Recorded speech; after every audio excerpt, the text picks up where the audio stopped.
Hello, and welcome to another episode of the eReads podcast. My name is Liz, and I'm your host. On today's episode, we are jumping into the world of diversity with Dr. Katherine Hayes. And before we jump into that, let me tell you a little bit about her. So, she is an author, speaker, educational consultant, and editor. She has had her hands in leadership for many years. She loves speaking to groups and delivering messages with a quick wit and real life stories. Dr. Katherine is a freelance writer, a content editor / writing coach for Iron Stream Media, and sensitivity reader for Sensitivity Between the Lines. She is a reviewed board member and contributor to Inkspirations, an online magazine for Christian writers, and her writing has been published in Guidepost. Her work has been distinguished by many, many awards. So now that you know a little bit about her, let's jump right into the episode so we can learn how we can promote and be inclusive in the world of literature. Dr. Katherine Hayes, I am so excited to have you on the podcast. How are you doing today? I'm good. I'm happy to be here, Liz. Thank you for the invite. Absolutely. And to welcome folks to the show, I like to start by asking them what I like to call a bookish question, which is something about books or reading related. So the one that I have for you is, oh, I didn't write one down. So, ooh, off the top of my head, Mm-hmm. I would like to know, okay, when, no, I'll go with this. What snack most is similar to like your book or a book that you like? So if you had to summarize your book in the form of a snack, what would it be? Okay. So for the okay, I'm going to think my thriller, my debut thriller. A snack would be a charcuterie board. It would Ooh. definitely have, yeah, peppered dry salami. It would have Gouda cheese on there. There would be Ooh. yeah, there'd be some pepper jack. Lots of pepper, as you can This is see. a book Pepper I need to jelly. read. Yeah. There would be blue cheese stuffed olives. There would be black olives. Ooh. There would be water crackers. Yeah, all that good stuff. Grapes. There we go. Okay, A so now nice you gotta bottle of wine. okay. So now you gotta tell us about your debut novel. What is your debut novel about? Please tell us more. Yeah. So my debut novel is called A Fifth of the Story, Mm. and it comes out February 27th of 2024. It's published by Endgame Press. Mm-hmm. And that book, the premise is, people always say there are three sides to a story, or yeah, they say there are two sides to a story, or three sides sometimes, right? Um, and so my premise is okay, so if an incident happens, there's my side, there's your side, there are the facts, um, there are what other people see and think, and then Mm. there's what God sees. And the premise of this novel is, if we live for that one fifth of what God sees and what he thinks about it, then we will have a good life. Mm. That's the premise. And then the other premise that it addresses are real concerning issues such as breaches in our intelligence agencies and the rise of anti-Semitism, and Mm. also the rise of white supremacy and the Right. dangers it poses to our country, and the rise of nationalism, and how potently dangerous that is. Oh my goodness. So a charcuterie board definitely brings all that together. Hmm. Absolutely. Yeah. Um, please, Dr. Catherine, please share how did this start out for you, right? Like, have you always been an author? How did this journey start for you? Yeah. Well, in high school, I did have an English teacher. I could just see his face right now, who really believed in me, and he thought I should be published. And and so he'd exposed me to authors who were really young at the time, and that dream fizzled away because I was in New York at the time, and I was trying to chase a career as an author, and it was like being an actress. And so I would have to get other jobs to, try to to live off of my Right. writing income. Okay, Mhm. so one thing led to another, and I ended up going into education. And not that that's a whole lot better, but I then became an administrator, and where that's, if you want to make money in education, you have to go into leadership. So I was on track to become superintendent, probably that's what my doctorate is in. It is in that kind of leadership, at the Mhm. university level, or a superintendent, or school administration. I was enjoying being a principal. And I took a sabbatical. I had gotten ill after having my last child, and my husband was deployed all the time. And so, as an experiment, this was supposed to be like a 6-month thing. Mhm. My husband and I had agreed that I was going to pursue publication and writing, and just seeing where that would lead. Well, it turned into like over 10 years of working toward that. Really? Yeah, and I just never went. I kept on thinking I'm going back this year. I kept on looking up, you know, uh, job advertisements. I kept on thinking, okay, I'm going to go back as a principal, or I'm going to go back to the university, because I was a guest lecturer for my former doctoral program. I'm going to go back, and I just more doors kept on opening for me in the publishing industry. And Mm. yeah, and one thing led to another. Now I work full time as a freelance editor. I work for a traditional publishing company as a book coach and an editor, and I have my Wow. own string of clients. And then I'm on the speaking circuit for a few writing conferences. Oh my gosh, that is definitely an interesting transition and career Yeah. path. Hmm.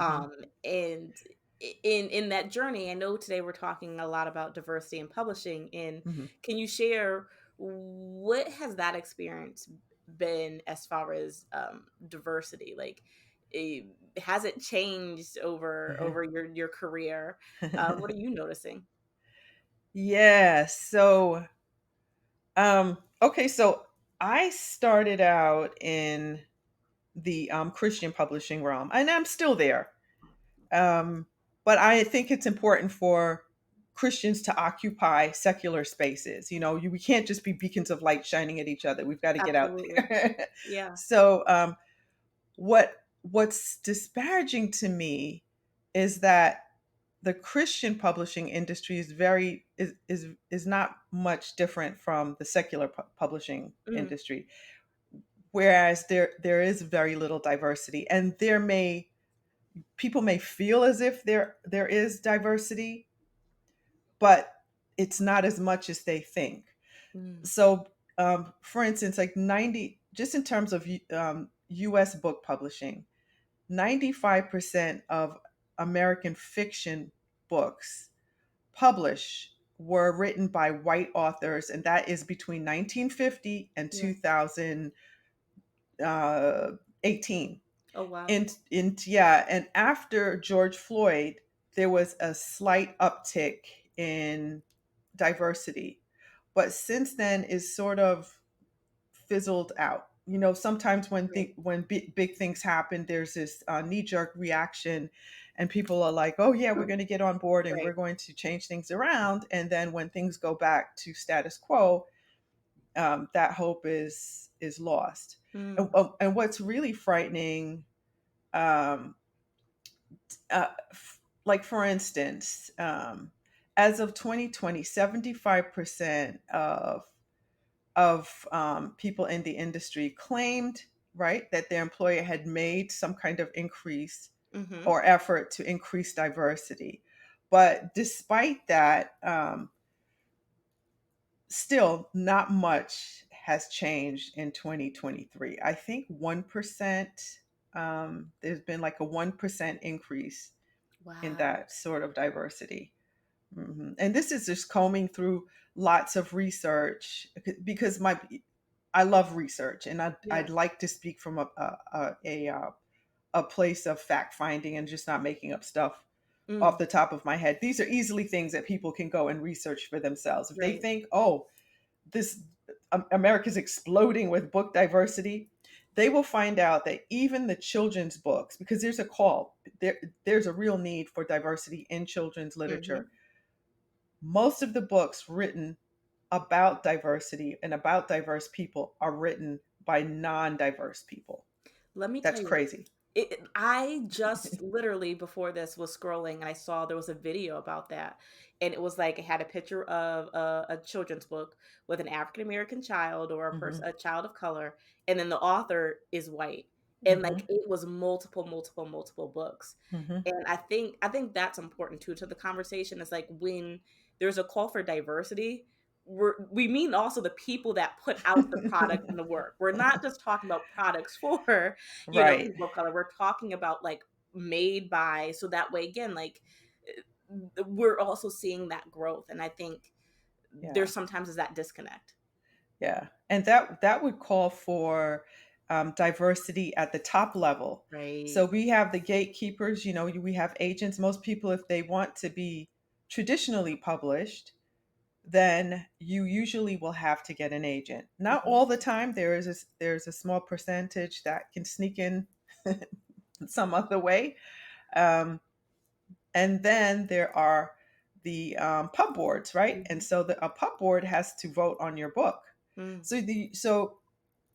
So one, you have to get an agent, which sometimes is more difficult than getting a publishing contract. Right. I know, I've been through it. And I deal with a lot of authors. So there's that.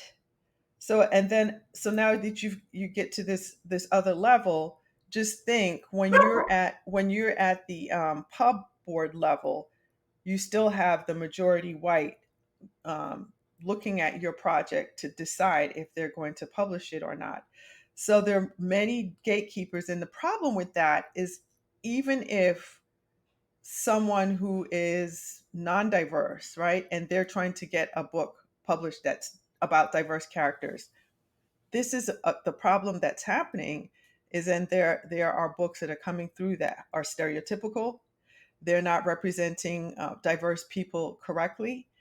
They're not vetted because no one is there to vet them. I don't know if that makes sense to you. Absolutely, Mm, because it mm, also makes me think of, right, like when being traditionally published, right, they kind of have a lot of control. So if you mhm, have a story or characters that are, we'll say, more diverse, they might say this might not read well, or we need to mhm. make this change and make Right. this change, and that Yeah. takes away from the life and the culture of the book. So absolutely, that makes sense. Mhm. Mhm. Right. Exactly. Yeah.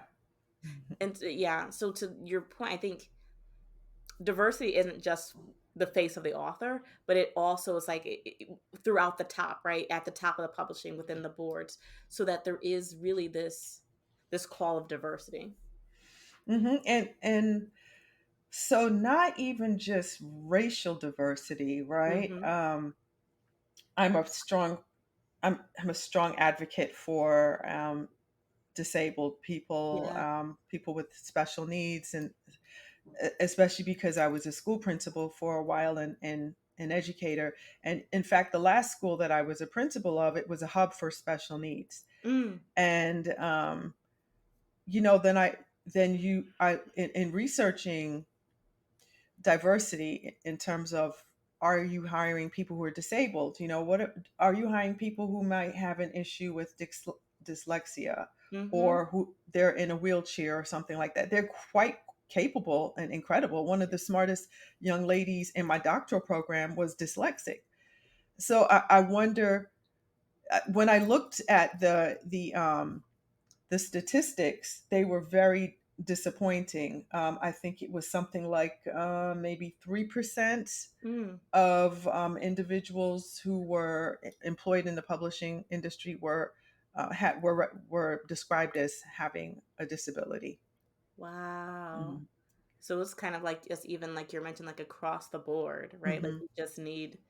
we need the publishing industry to look like life looks, just diverse. Right, exactly. Yeah. Mm-hmm. Mhm. Let me pick your brain and see, like, how do we fix this? What are things that people can do to encourage more diversity? Yeah. Oh, I'm so glad you I'm so glad you asked. Uh, hey, write to the big five, write to publishing companies and say, I would like to see not only diverse books, but books by diverse people. That would help. Another thing that would help is if you are a person who's not diverse, right, and you want to write about diverse characters, I'm all for it. Mm-hmm. But vet your book. Right. Hire a sensitivity reader. There are reputable companies who can do that for you. I work for a company called Sensitivity Between the Lines. Oh, I wow. highly recommend it. Yeah, it's under the umbrella of a conference called Blue Ridge Christian Mountain Writers.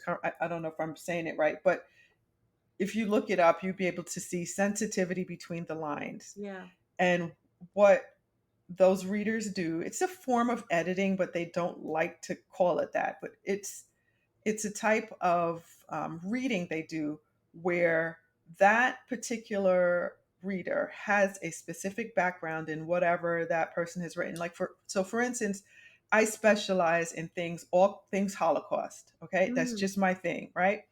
Because my mother, you may not know it looking at me, but my mother was a descendant of Portuguese Jews and they ended up in Jamaica escaping persecution. So that's really important to me. So right.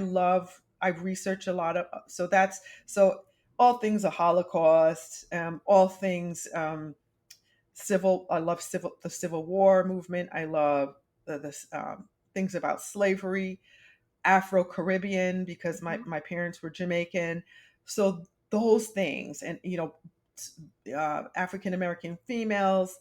That's my niche. So if I'm going to read something from that lens, I'm looking to make sure that you're not embracing stereotypes. They could be subtle, but they're dangerous. Mm, And I'm helping you because it's not something that you have to do, but it's something that it's highly advisable right. because it will protect you. It will protect the integrity of your project, and it will also protect you once your book is published. Because once it's out there in the world, that's it. Yeah. And so if you've carefully vetted that book, um, then you're much less likely to offend your readers, and you are much likely to find readers who are going to just love you. They're Right. going to love that you did your research, that you carefully vetted your characters, because people who are diverse are going to be like, oh, but she gets us or he gets Right. us. And there's nothing better than to feel seen. Yes. Mhm. Like it makes me think of like, books when you've read and like the characters feel so real because like, Mhm. you get it. You didn't just like watch an episode of something and you're like, oh, this is Right. what all this people act like. Like, no, like you either lived that experience or you educated yourself, and it just adds so much more depth. And it Mhm. doesn't take you out of the reading. Like you're there. You Exactly. understand what's going on. So absolutely. Yeah. Mhm. Another question for you is i- in thinking about self-publishing versus traditional publishing, does like self-publishing help the market become more diverse? Should diverse authors seek to be published traditionally? Kind of like any thoughts about that? That's a great question. Yeah. Actually, minorities had no choice but to self publish because that's how bad things were in terms of the gatekeepers. Right. I'm thinking of authors like, gosh, off the top of my head, one is like Carl Weber, another is Elin Harris. These are guys who started out like selling books out of the back of their car and stuff Mm, like that. And they became like New York Times best-selling novelists. Uh, they ended up flipping the script and ended up getting traditional publishing contracts and all of that. But that's because the industry had to take notice of them because they were setting up their own book launches. They were um, marketing themselves. They were getting on black radio stations and going in black spaces. And then what happened is the publishing industry is saying, "Oh, this is a market that we haven't really right. paid attention to. Like we could really profit here." oh, let me go ahead and get this person a publishing contract. And that's how it's happened for a couple of minorities. And so, unfortunately, that was the way that many had to go. And I'm also speaking for our other Asian brothers and sisters, our Latin brothers Mhm. and sisters. And so it's not just African American, it's across the board. Mhm. And so many of them would have to then self-publish. So here's so the cons and pros are, the pros are you have complete autonomy over Right. your book, over everything, but you also have to absorb the cost of marketing, and it's very expensive to do all of the things that have to do with publishing a book. It can be Mhm. daunting, and unfortunately many people are taken advantage of when it comes to publishing. It's sad, but there are very few spaces like that places like you offer, like you're offering Right. a space for an author to come and no strings attached. I have a podcast like that, no strings attached. But so many times people are making money off of aspiring authors or people who are already trying to get Right. established. So that's sort of one side. The negative side is that the market has been flooded because of self-publishing, right? Yeah. And there's so much garbage out there, and then it becomes harder to become noticed. And then because of all the garbage out there, self-publishing a book can kind of be, frowned upon Yeah, by, very stigmatized because right, you not everyone stigmatize, does their due diligence or gets an editor. right. Absolutely. Exactly. If you're going to do it well by hiring an editor, by getting a professional graphic artist and putting out a product that's really professional looking and professionally edited and vetted, that's great. But just imagine people just make up stuff off the top of their heads. They don't vet anything and they just Right. throw it out into the universe. It really stigmatizes a lot of the Yeah. rest of us. Now, traditional publishing, on the other hand, now what that does for you is it shows that you're a credible writer Yeah. because you've had to go through all of you've had to jump through the hoops, right? Most of you have had to get a an agent, or you know, or if you're fortunate enough, you've been able to get directly to the publisher, Mhm. which is almost even more more of an honor because that's really hard. Mhm. Okay, so that's one of the pros of being traditionally published. And then being traditionally published, a publisher is going to take more of an interest in that person. They're going to do help you with marketing. They're not going to do all your marketing because in this Mhm. day and age, a lot of you've got to almost be known before the book deal. So That is so true. yeah, you've got to build your platform. You can't just think you're going to get a book deal and then build your platform. That's not Mhm. going to happen. Those days are over. So those are the pros with traditional publishing. They'll also get your books into places that you may not have been able to get them, Sure. and maybe get you engagements. Maybe some traditional publishers, they even have their own publicists, and Mhm. so you'll have a publicist and all of that good stuff. Absolutely. Mhm. One more question in regards to diversity, and then I want to ask you about some of your books. What can people do? Well, question kind of is, so you have, like we touched on, a lot of folks who are, we'll say, white authors, and they're putting out things about Black characters. Mhm. Does that help people of color, writers of color? Like, how can people really be an ally and really be supportive in this space, if that makes sense? Yeah. So like I said earlier, it can be positive if it's done well. If they had, like, there's a book I have over here on my shelf. Well, she is okay, it's called Small Great Things, Jodi Picoult. That book is about white supremacy. And Mhm. she writes, because I wanted to see, why did you want to write? Why did you take this upon yourself? Because it's a Right. tough book to write. And it's a story where she had the nugget of her, it's based on a real event, but she fictionalizes the entire story. But the other things that are true is all of her fact finding about the rise of white supremacy in our country, are they're real, and Mm. she's got a great bibliography in there, and she does a really good job of research.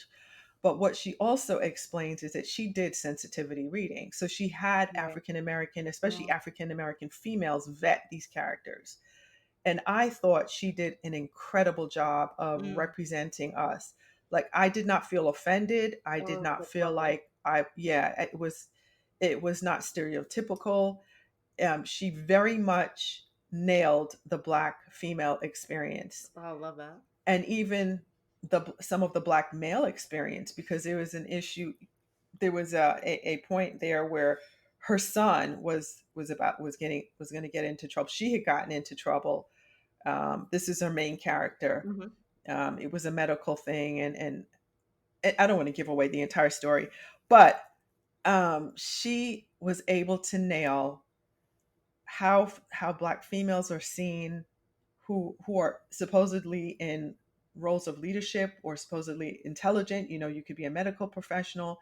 How our Black boys are seen Yeah. through the lens of the police, and the things that we fear, the experiences that we have, the conversations we have behind closed doors. She very much got that. It was very easy to tell that she was in deep relationship with people of color, and that's what's important. We just ask that if you're going to write about us, know us. Right. That's a really great way to say that. A Hmm. really great way to say that and frame that. Hmm. Um, please share more. Well, I was really curious about your book. It's called God's Little Black Dress, and it looks and it's talking about like femininity. And please share a little bit about this book that you have out. Yeah. So that book came out in May of 2016, and that was a real learning experience, right? So I piloted that book at a church I was attending at the time, and it it did really well in terms of the Bible studies, the feedback from the women, and I was bringing that book as a proposal, and I was pitching it at a writers conference. But prior to that, there was a family that needed to go to Mongolia, and I wanted to help fund them because they were Mm, short of their funds. So what I did was and one of the females, her name is actually Roxanne Lee. She's an incredible graphic artist. She helped me prepare that project and package it as a book, and I published it on Lulu, which is it's like a self-publishing forum, right? But it was done well because I had it, done by a graphic artist and all of that. And we were able to meet a mark between all of the other things that we did, including sell that book.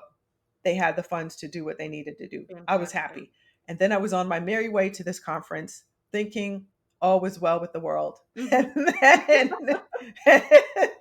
and then I met with, and this was my first big major writers conference since taking a sabbatical from school administration, right? So I go in and I think this is gonna be great.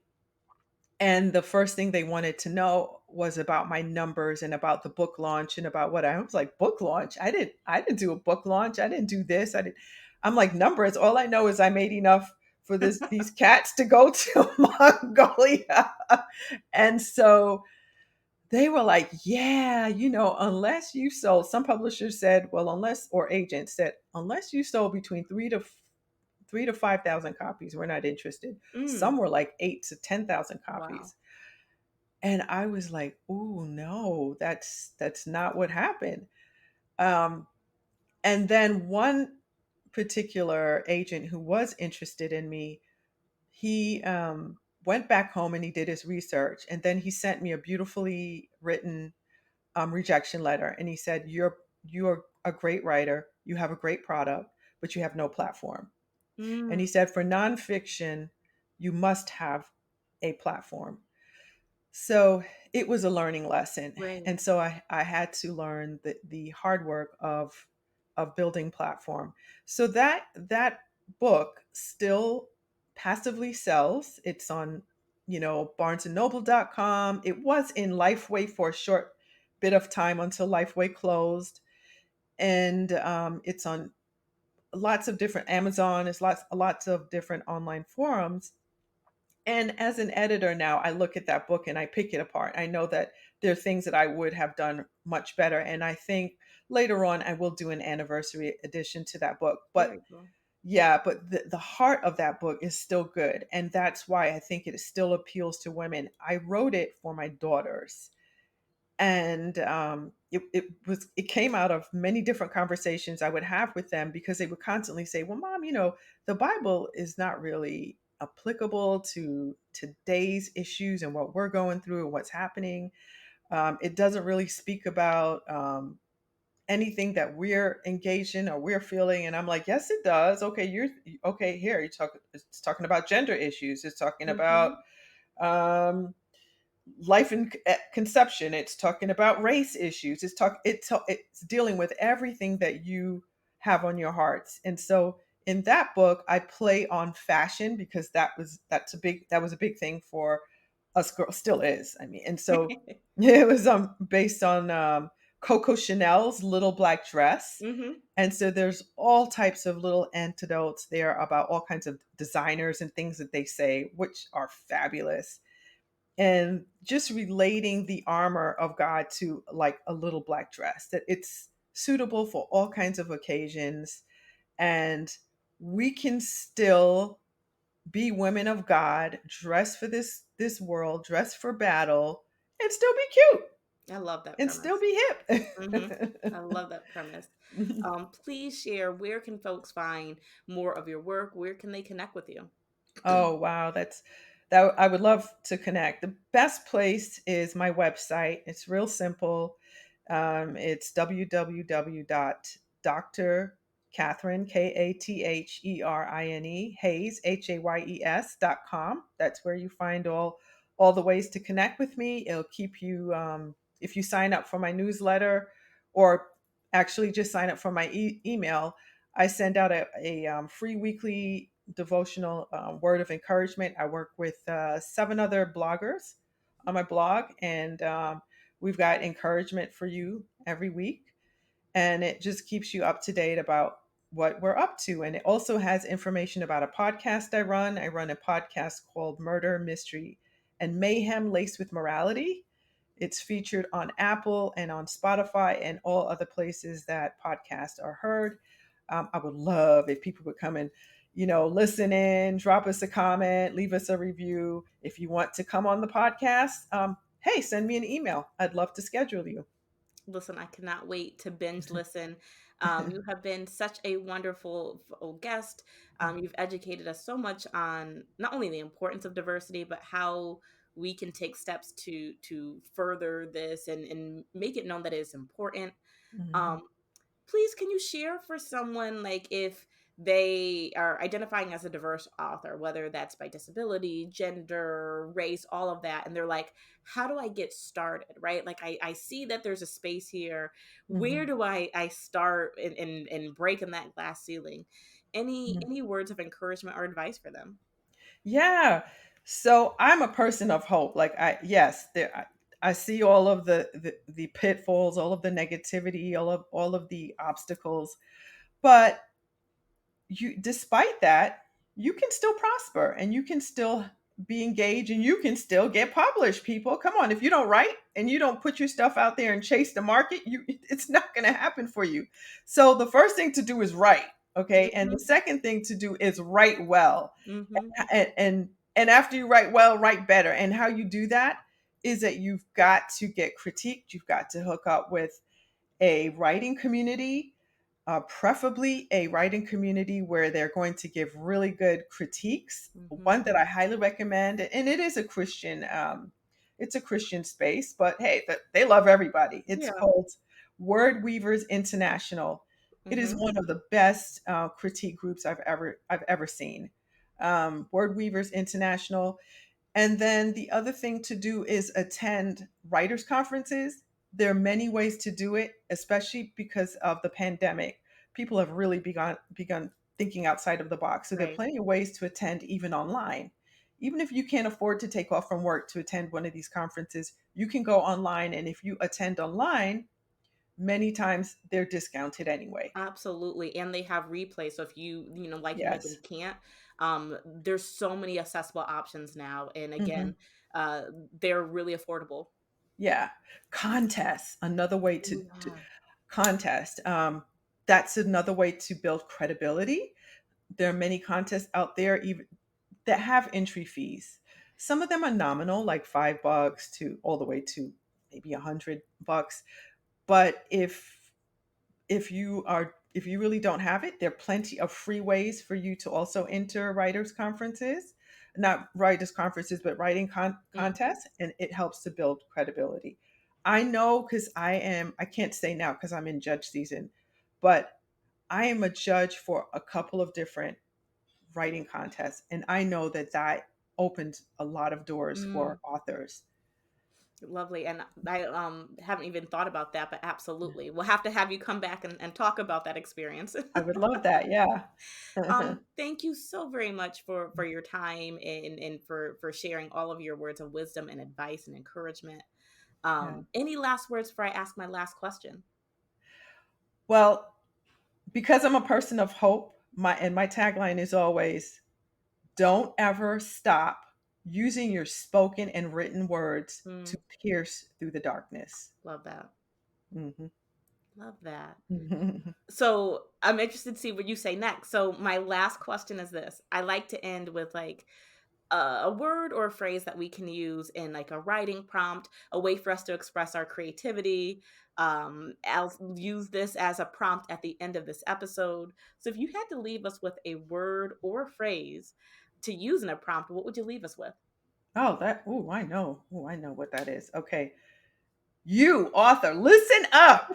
You were created for such a time as this. So good. So good. All right, I'm just writing that down.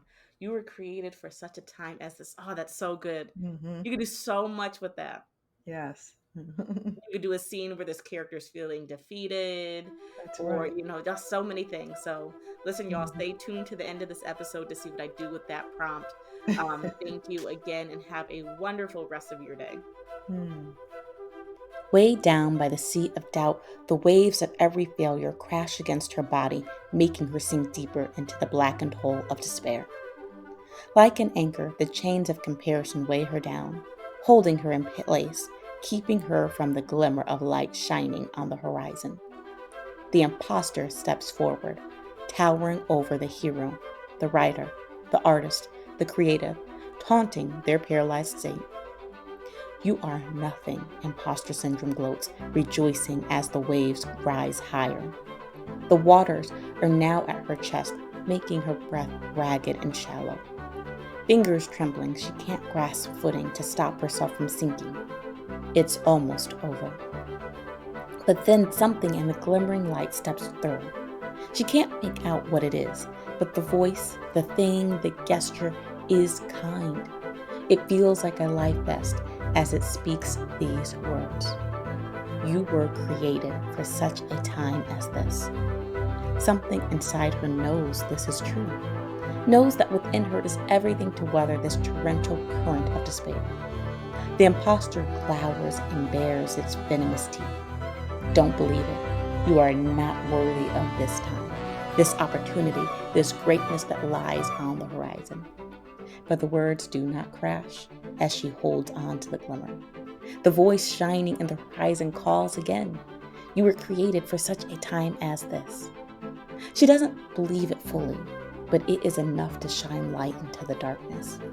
The anchor lightens, and she can feel the waters beneath her sink lower as she stands. I was created for such a time as this, she breathes, and the chains snap and fall. The imposter shakes, knowing she has her footing, and the next time it rises, she will be prepared for its attack. Rising, wet and weathered, she stares into the face of imposter syndrome and says, I was created for such a time as this.